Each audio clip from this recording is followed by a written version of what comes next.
Hi, Vaughan here. And in this video, I'm going to go through and explain what the Google Merchant Center or the GMC is. The Google Merchant Center is a connection between your store and Google Ads. Okay, so what happens is through an automated feed, we will be pushing all your product information up through to the Google Merchant Center. Okay, now Google Merchant Center then holds all that in its database, has all the pricing, the product titles, the description, all the attributes about the product and the images, everything. And it keeps it in the Google Merchant Center database. And then it pushes that through to Google Ads to then display on the Google Ads platform. Okay, so it's almost like a gatekeeper, I guess, where you need to have good quality products up on the Merchant Center and you have to follow Google's policies before Google will let you run ads on their store. Okay, so Google does this because it wants to ensure that the products on Google's website and the shopping feed are of really high quality. So that's why they have a lot of Google shopping policies that you do need to follow. Now, don't worry, we've got a whole bunch of videos and checklists to go through to make sure that you are following all the policies, but there are a lot of them. All right. And don't worry too much. Having a policy violation at some stage is actually pretty normal. In a kind of weird kind of way, you probably want to have it because what it does is it strengthens your Google Merchant Center account a little bit when somebody goes through from Google and manually approves it. All right. So it's not actually a bad thing to get. So I have heard of people out there who purposely change something on their website just so they can go through and get it approved manually from Google. So it does strengthen your account once you have a policy violation and once you get it approved. So it's quite a good thing to actually have. But on the other side, if you don't get one and you're one of the lucky ones, then awesome. It's great. Okay, now there are very specific steps that you need to do to ensure that you do get approved. I've gone through and laid them out to you, and I've ordered the videos in this module in a very specific order. So you do need to follow them one by one and don't skip. All right, so the first thing is to set up your GMC account and then go through the GMC checklist, which will be in future videos here.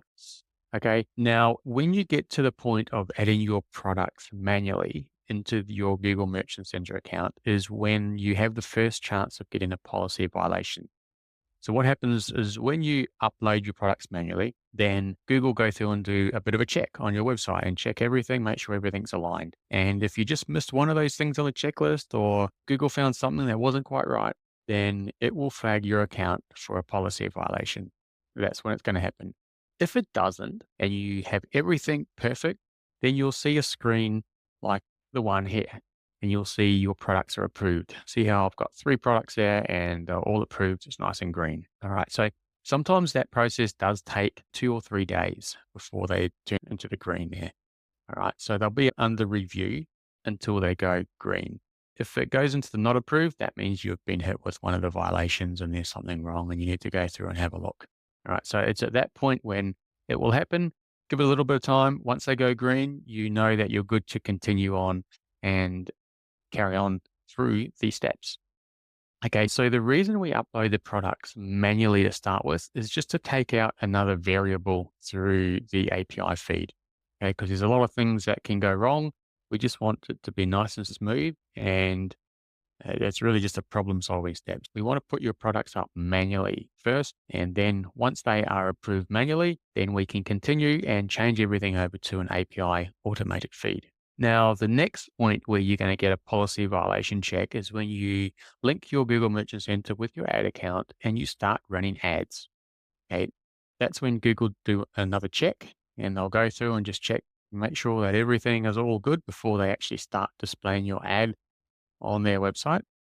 And if they have found something new or found another issue there with your website or any of your products or anything like that, then that's when you'll get another policy violation. Usually what happens is you'll get a few impressions on your shopping ad and then it'll stop, it'll get paused and your products will go into a limited mode there. So on the screenshot, what will happen is your products will go into this limited line, and you'll have to go through and fix up the violation, whatever it is. All right. Now, if your shopping ads are running fine and everything's going smoothly and you've still got no violation, then go and buy a lotto ticket because you are one of the lucky ones. But what you want to do then is just start adding slowly, just add another 5 products every day. So what I mean by adding 5 products, just activate 5 products on your Shopify site so they go up to your feed, and then they'll go through, and just do that slowly. Okay, so if you do get a policy violation, all you got to do is just go back through the checklist and just double check everything again, line by line. Just be very, very thorough. Don't worry about it. You can appeal multiple times. And worst case, your GMC account gets disapproved. You can always go through and delete the account and start a new one up. All right. So it's very easy to do. And we'll show you how to do that in future videos. The main thing is, don't worry about it. It's actually pretty normal. And as I said in the first slide, you actually want to have a policy violation because it does strengthen your account. Okay, so that's it for this video. See you on the next one.